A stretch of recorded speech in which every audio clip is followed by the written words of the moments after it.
Wow.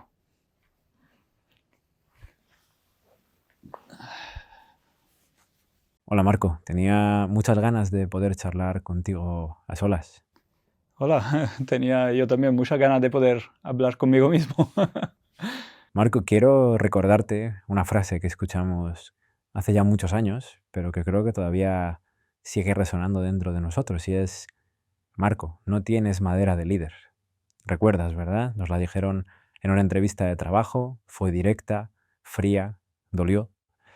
De lo que pasó dentro de nosotros, ¿recuerdas, Marco? ¿Qué fue lo que ocurrió dentro de ti aquel día? Eh, Creo que fue un poco como todos los procesos de duelos, ¿no? Pasas a través de diferentes fases. Una primera fase seguramente es eh, rabia, frustración, pero luego negación, pero luego igual aceptación, ¿no? Y como todo feedback, es tomártelo para pensar, igual tienen algo de razón, ¿no? Y lo bueno fue que al final fue un motor para que arrancara todo el proceso de crecimiento que me ha llevado hoy hasta aquí. Ir a empezar a buscar, vale, puede ser que hoy en día no sepa qué es la leadership exactamente, pero también la consapevoleza, la seguridad de decir, vale, pero voy a buscarlo, voy a aprenderlo. Yo creo que sí se puede aprender, creo que todo es posible, así que vamos para allá. Y así es como compensó todo al final, ¿no? Fui a buscar en Google, que además, bueno, era el 2003, entonces acababa de salir. Entró Internet en mi casa en 1999, hace 4 años antes, y creo que Google, si no había sido fundado 1 o 2 años antes, todavía parecía un milagro, ¿no? Cuando buscabas algo en Google le salían cosas. Un poco como hoy con la inteligencia artificial, ¿no? Y claro, fue buscar qué es la leadership o cómo puedo aprender sobre la leadership, ¿no? Y me salió una recomendación de un libro que todavía tengo guardado. De hecho, he regalado 1000 copias de ese libro a amigos y conocidos. Se llamaba I nuovi condottieri, en italiano, The New Leaders. Hay una versión en inglés también de Paolo Ruggeri. Eh, y eso fue el comienzo de mi recorrido.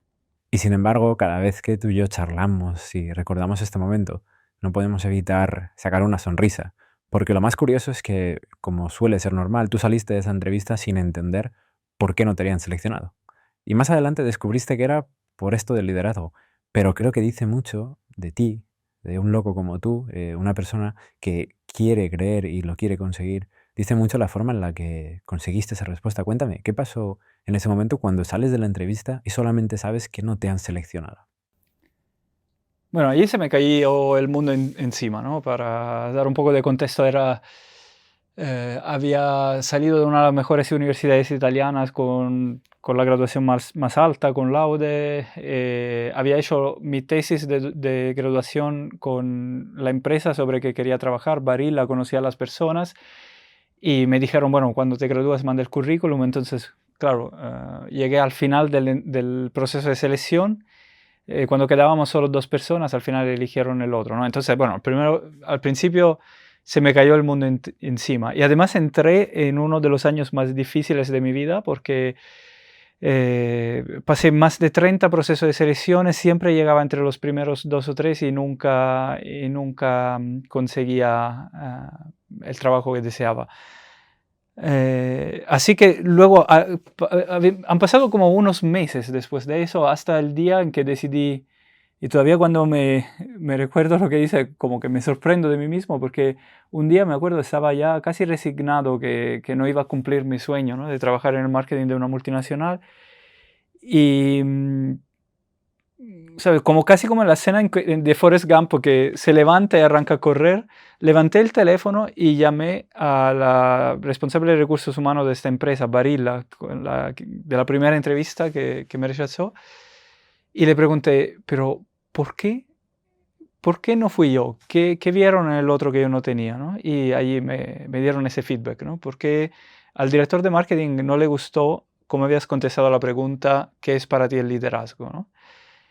Y, y pues después empecé, ¿no? Empecé a leer ese libro y lo primero que aprendí de ese libro fue primero, que el liderazgo se aprende. Segundo, que para aprender a liderar a los otros, primero hay que aprender a liderarte a ti mismo. Entonces, tener un objetivo, tener claro a dónde quieres ir y que la vida es crecimiento constante, ¿no? Y en ese libro salía una frase de otro libro del alquimista de Paulo Coelho que decía: cuando tienes un sueño, todo el universo conspira a fin que lo realices. Entonces, bueno, empecé a comprar ese libro, lo leí, empecé a practicar cosas que salían en ese libro. En ese libro salían referencia a otros libros, los de Carlos Castañeda, los de Al Camino de Santiago de Paulo Coelho, que fue otro libro que me marcó la vida hasta el momento en que decidí hacer yo mismo el camino.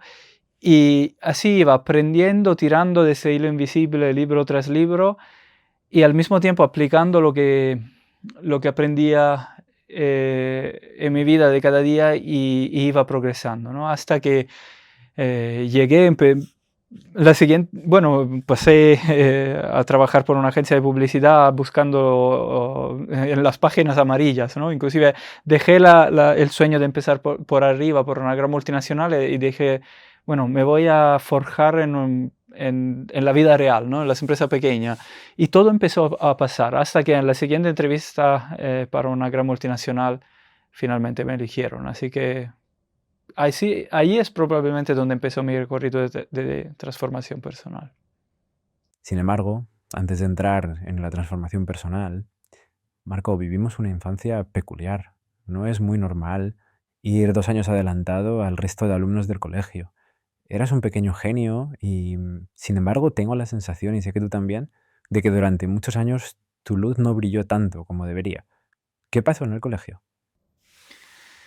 Sí, efectivamente, ¿no? Y en realidad, bueno, eso también luego me hizo pensar y me hizo madurar alguna creencia cuando fuera mayor, que la inteligencia no es solo de una forma, no es solo una faceta, ¿no? Hay muchos tipos de inteligencia, hay la numérica, la inteligencia lógica, semántica y también la emocional, ¿no? Igual yo lo que tenía era una inteligencia lógica, matemática y semántica por encima de la media, pero seguramente no la emocional, ¿no? Eh, bueno, de hecho la historia empieza inclusive antes, ¿no? Nunca quise ir en una guardería, me crié en casa con mi abuela porque mis papás trabajaban. Y entonces estuve prácticamente hasta los 4 años y medio casi sin interactuar con otros niños, ¿no? Aparte de vez en cuando unos primos. Y luego lo que pasó fue que, bueno, gracias a mi mamá aprendí a leer y escribir muy pronto, ¿no? Yo creo que no tenía ni 4 años, probablemente recién cumplidos 4 años. Y lo que decidieron mis papás como es de hacerme pasar el primer curso de primaria y entrar directamente en el segundo curso de primaria con 5 años, yo creo que en 5 años ni cumplidos, ¿no? Entonces estaba con niños de 6, fundamentalmente, y así he estado toda mi infancia y adolescencia. Y no fue un camino fácil, ¿no? De un punto de vista académico pude seguir el ritmo bastante bien, tampoco era el mejor de la clase, pero también porque no quería, siempre he pensado, está bien tener un promedio alto, pero tampoco hay que apuntar siempre al 10. Es importante tener experiencias de todo tipo.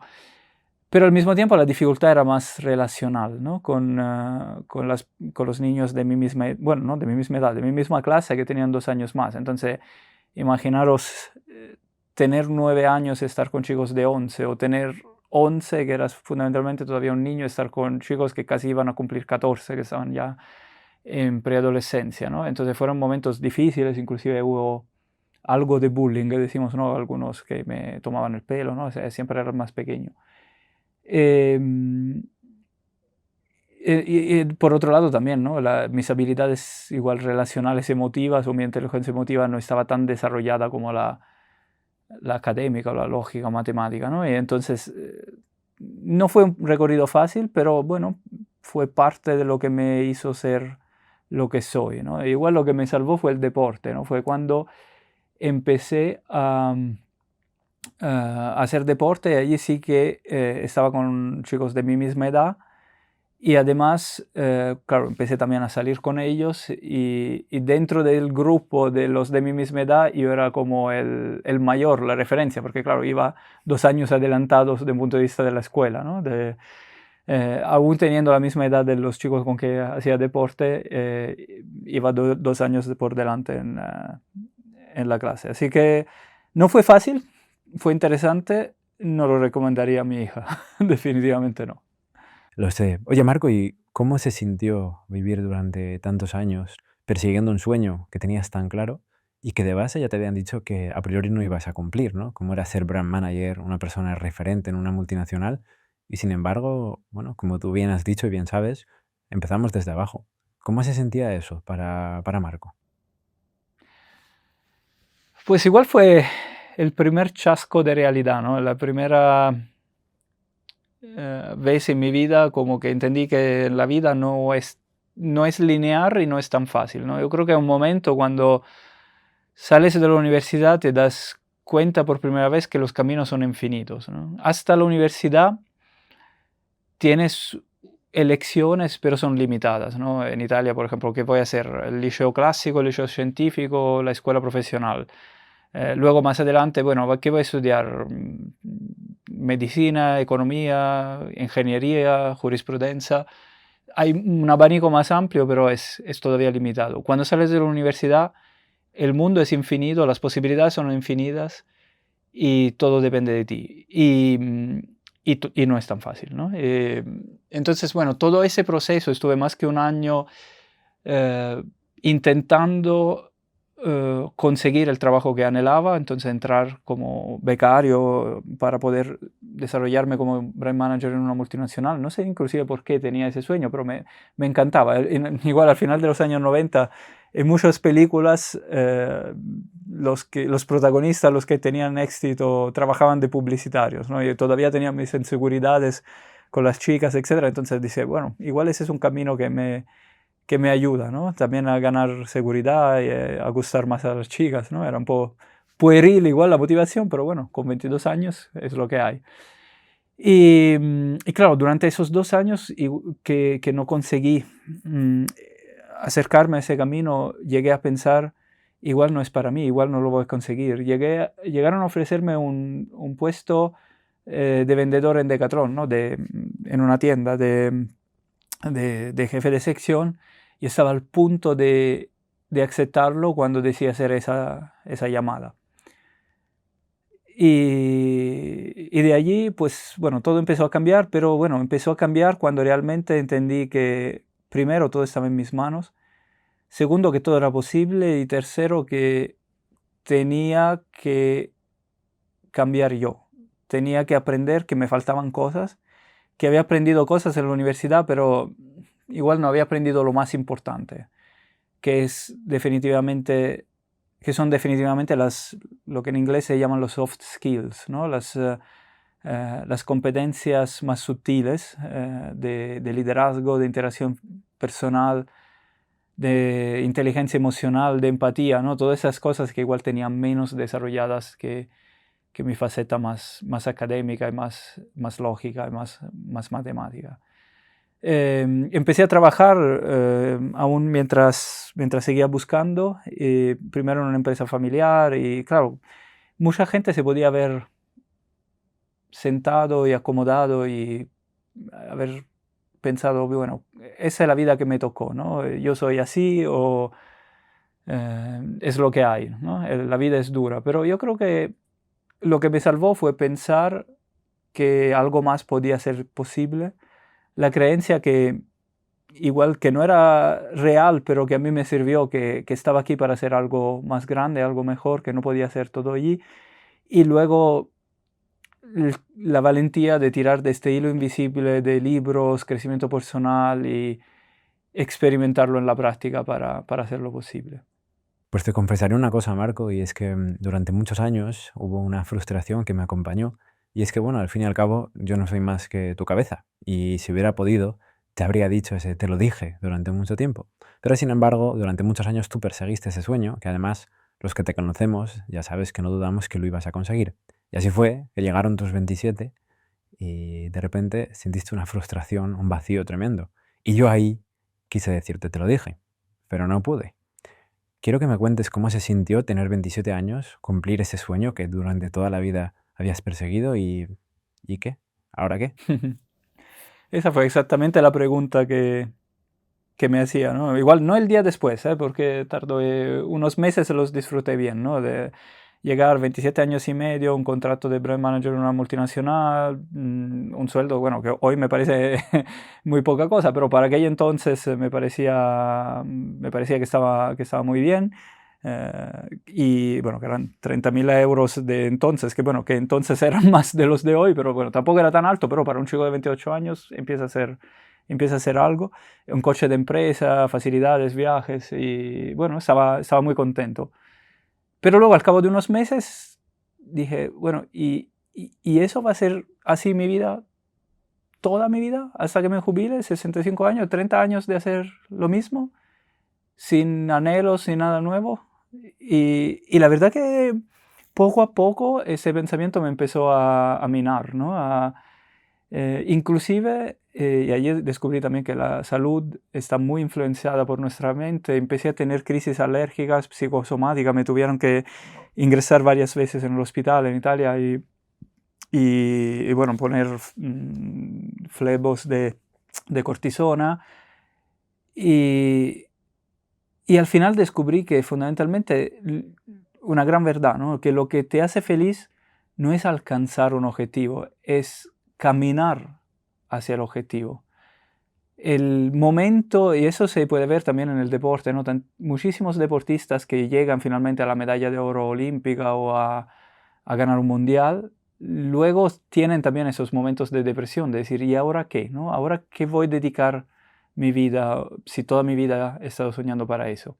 ¿Cómo salí de esto? También con mucho crecimiento personal, más libros y entendiendo que al final el propósito de la vida, en aquel entonces probablemente es cuando leí El hombre en busca de sentido de Viktor Frankl, un libro fundamental que me hizo pensar y me hizo descubrir que el propósito de la vida no es uno y no es para toda la vida, ¿no? Lo primero es que somos libres de marcar nuestro propósito y lo segundo que podemos cambiar de propósito. Entonces, que nuestra vida no está en llegar a sitios, sino es en ir hacia algún objetivo. Entonces me marqué un nuevo objetivo en aquel entonces, que fue ir a trabajar en otro país. En aquel entonces hubiera aceptado cualquier destinación. Ahora estoy súper contento que fue España. Y bueno, pues las cosas empezaron a suceder, a pasar.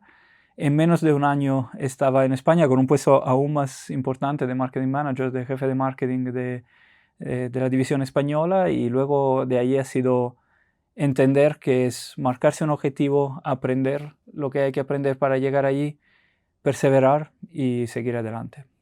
En todo ese proceso de transformación personal que tanto disfrutamos juntos, llegó además una persona muy importante para ti, la que es a día de hoy tu mujer. Y cuando todo parecía que era imparable, ya habíamos conseguido el sueño, seguíamos creciendo, la vida viene con otro nuevo obstáculo y al parecer te dice que no vais a poder ser padres. Y lo que a ti tanta ilusión te hacía, ¿no? Que era tener a alguien pequeñito al que poder pasarle todos estos conocimientos, resulta que va a ser que no. ¿Y qué ocurrió entonces, Marco? ¿Cómo te sentiste? ¿Imparable? ¿O la vida te estaba dando alguna señal? Hombre, por mis creencias y por cómo soy, evidentemente creí que la vida me estaba dando alguna señal, ¿no? Y fue un momento duro, ¿no? Fueron años duros porque lo intentamos durante 5 años, inclusive con tecnologías asistidas y no salía.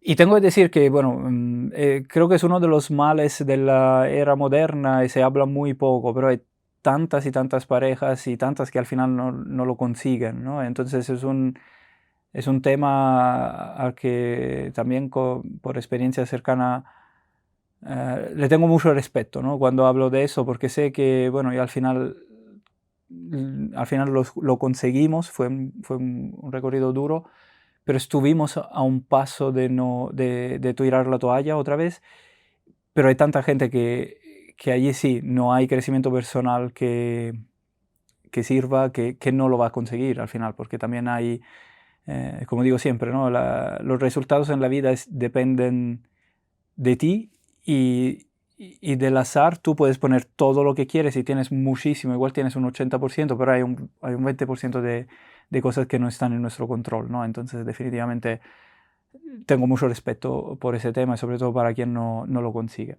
Sin embargo, bueno, obviamente, una vez más, ¿no? El proceso de duelo, de enfrentarse a la realidad, o a la que creía ser mi realidad, eh, lo, sí, lo que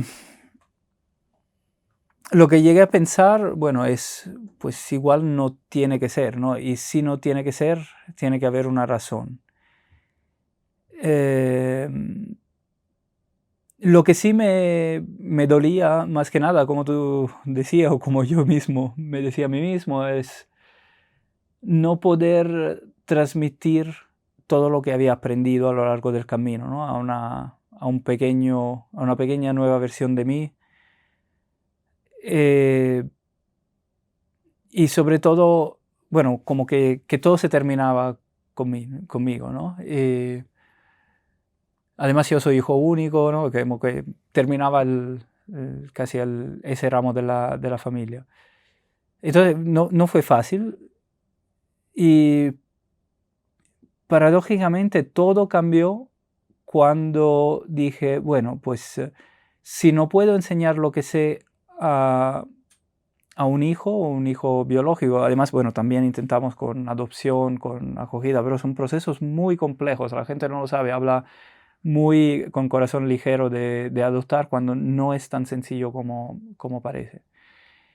Y decidí, bueno, pues entonces, si no puedo traspasar mi conocimiento de esa forma, lo haré de otra forma, ¿no? Y fue cuando decidí escribir el libro, El poder de tus creencias, ¿no? Que en el principio, cuando empecé a idearlo, fue justamente eso, ¿no? Quiero transmitir todo lo que he entendido acerca de la vida, todo lo que he aprendido en esos años, todo lo que me ha hecho sufrir a los jóvenes de las nuevas generaciones para que no tarden tanto como yo en descubrir algunas leyes que rigen la vida o algunas cosas importantes que yo he ido aprendiendo por el camino.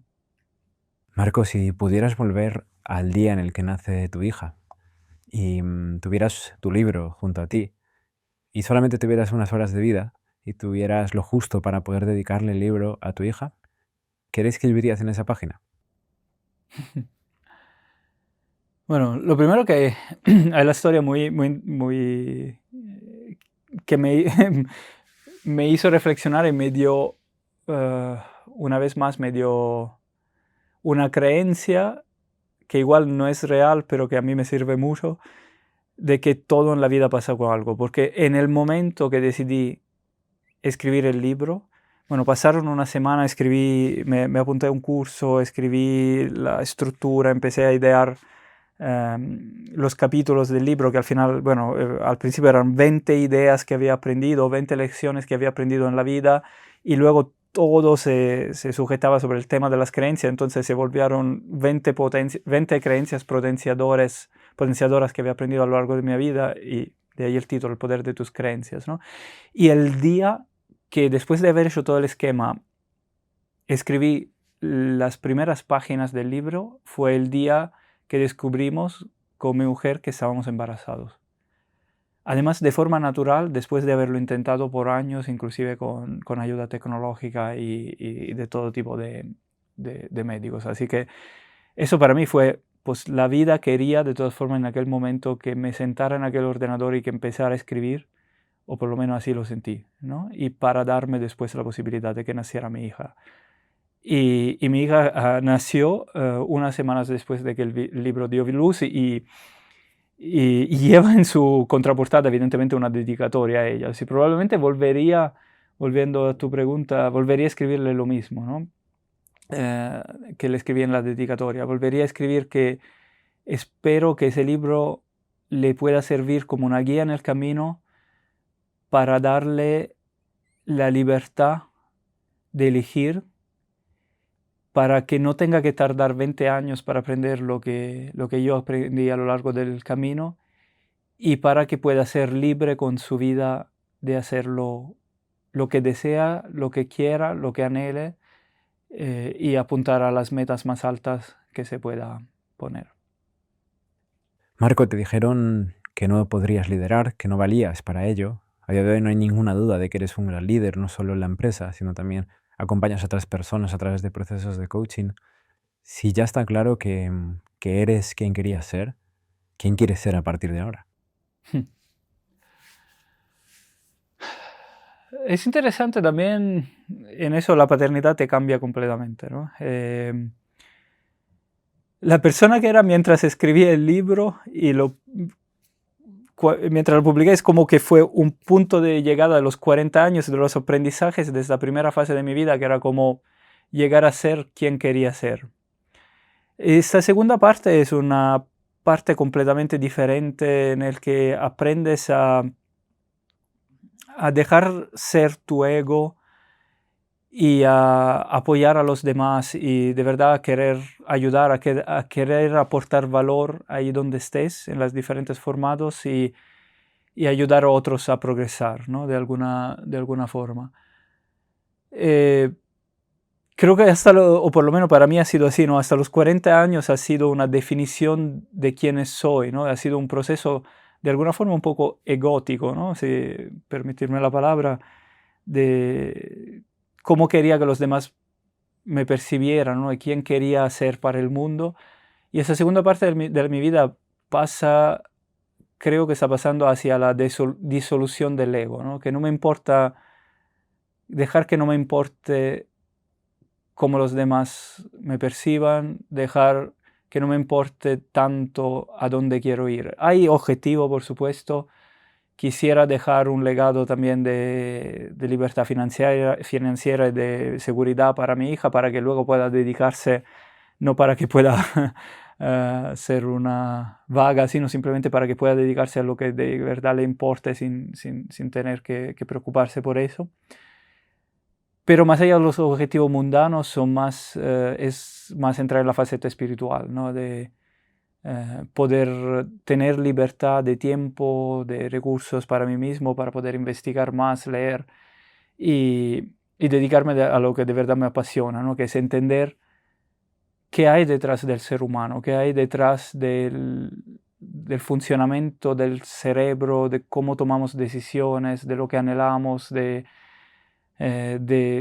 cómo vivimos nuestras vidas, e intentar aportar desde este ángulo a la humanidad en su conjunto, por lo menos a las personas que se dejen ayudar y que tengo alrededor, en cómo puedo ayudarles a pulir sus creencias para tener un mejor proceso de pensamiento, para poder tener una vida más plena y más feliz, ¿no? Es suficiente hacer scrolling en redes sociales para ver cuántas creencias limitantes y cuántas personas viven el día a día sin un sueño, sin una ilusión, influenciados por los demás. Y eso igual es el anhelo, el objetivo para esa segunda parte de mi vida. Aportando valor ahí donde sea, dentro de la empresa, a través de entrevistas, podcasts, libros, charlando con personas en una cena, a través de procesos de coaching, en lo que sea. Marco, y cuando todo se acabe, cuando se apague la luz y tú ya no estés aquí, ¿qué te gustaría que tu hija recordara sobre quién era Marco?